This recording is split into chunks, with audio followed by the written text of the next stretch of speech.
Well, hello, folks. John Wolf here. We're going to try to finish this thing up about the trime. Um, we're almost done with it, but let's go ahead and get finished up.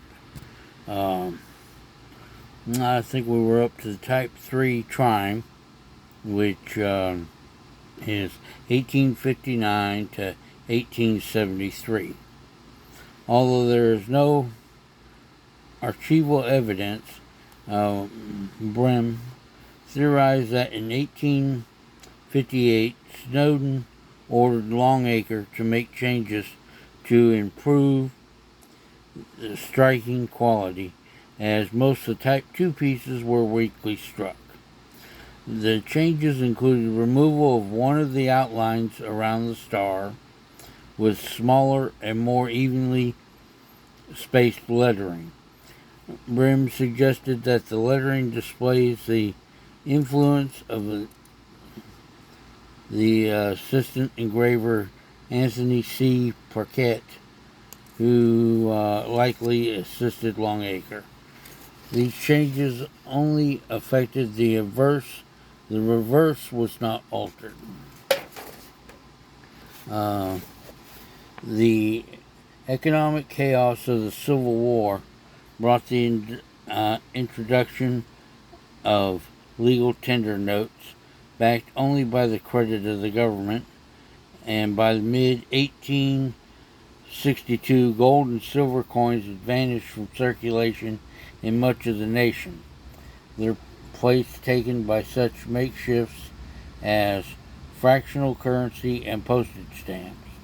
The 3-cent silver remained in circulation longer than other silver coins, apparently because the public thought it was still made of debased silver.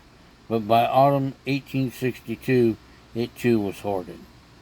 With the little point of issuing coins that would not circulate, the mintage of the 3-cent silver dropped from 343,000 in 1862 to 21,000 in 1863, a figure that would be exceeded only once, 22,000 in 1866, during the rest of the series. In March 1863, Treasury Secretary Salmon P. Chase wrote in a letter that the 3-cent silver had entirely vanished from circulation, suggesting that it be issued in aluminum to avoid hoarding. Congress began the task of restoring federal coins to circulation in 1864 with a 2-cent piece in bronze, and by authorizing a 3-cent piece in copper nickel the following year. In 1866, it authorized a 5-cent piece of the latter alloy, the copper nickel. The nickel, as it was to become known, with the 3-cent silver effectively replaced by base metal pieces, it did not share the increasing mintage of silver coins that began in 1868.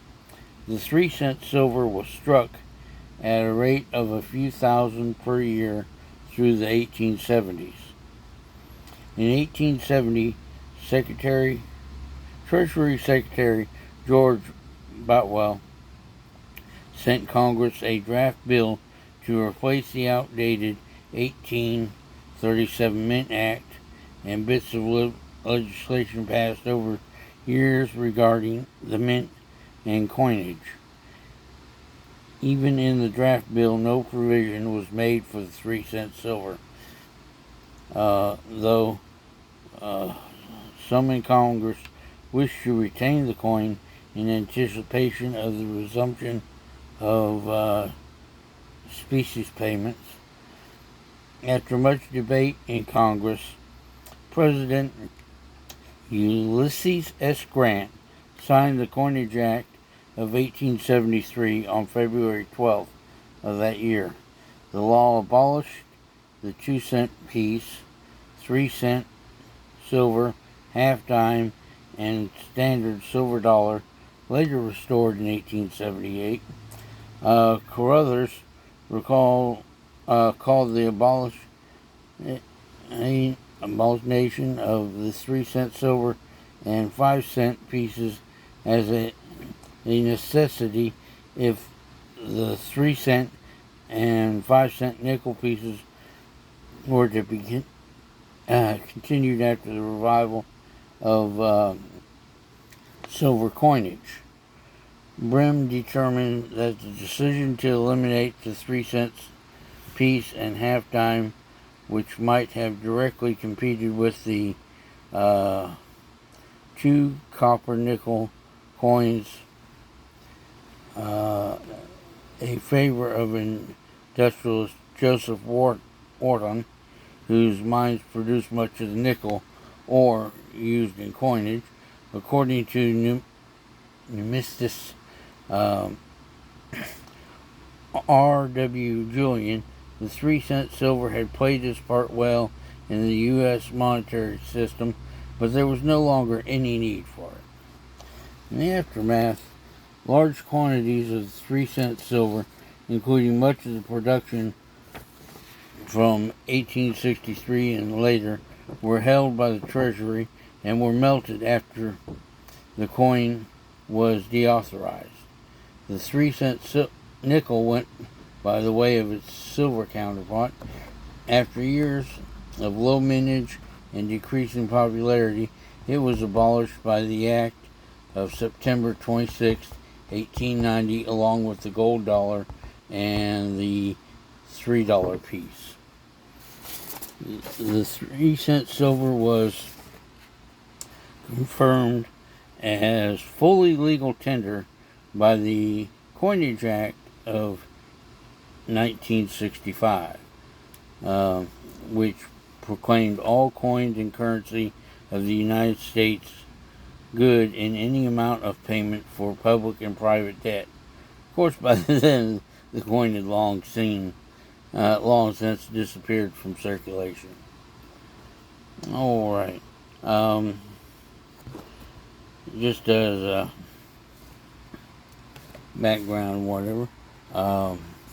The collecting of it, according to Kenneth Flynn and Winston Zach in their book on the 3-cent silver, lower interest in the piece means that it type of coin you can find great deals in pricing. According to R.S. Yeoman, a guidebook of the United States coins, I believe that's the Red Book, published in 2017.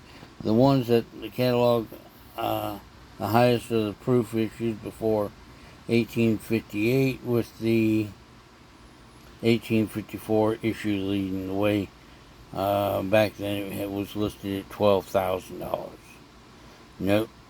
Not listed is the 1851 proof 3-cent, of which only one is known to exist. And it was last sold in 2012 for $172,500. It says once was part of the Louis Eisenberg collection.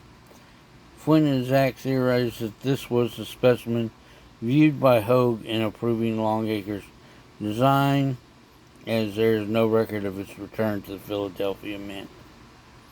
In 1873, the 1873 coin, the final issue, which was struck only in proof, is listed, back then was listed between $825 and $2,000 depending on condition. Most of the coins were struck with the close 3 date, following a complaint that the close 3 too closely resembled an 8. The open 3 variety was done. The 3-cent silver exists only as a close 3 coin. Yeoman's highest listing for the 1868 at 11,000 near pristine MS66 condition. Like I say, the 3-cent silver has always has been undervalued as far as on the collecting market. My opinion, of course. Lately, everything's gotten to where it's a whole lot higher, but it is still, considering the mintage amounts and the surviving mint portions of them, the 3-cent silver is a bargain as far as the collector's coin. So, like I say, that's the most of it. I'm gonna flip you around here and show you a thing of some of the different mintages, and we'll be done with this on the 3-cent silver.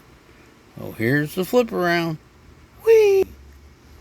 All right, we've got 1851 in Philly. There were a little over 5 million, and New Orleans, the only year it was minted, 720. Then 1852 through 1857, only circulation strikes. 1858, we had a few proofs, not many. And then it goes down. And like I say, in the last years, from about 1866 and on, most of those were melted when they discontinued the coin.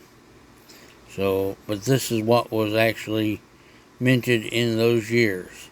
Just to give you an idea that there's a low mintage, but yet you can still pick up some for a reasonable amount. Now, the later years, they get a lot higher because, like I say, most of those were melted, and there just wasn't that many made to begin with. But that's the story of the 3-cent silver. Y'all have yourself a great day, and continue the wonderful Premier train. Choo choo!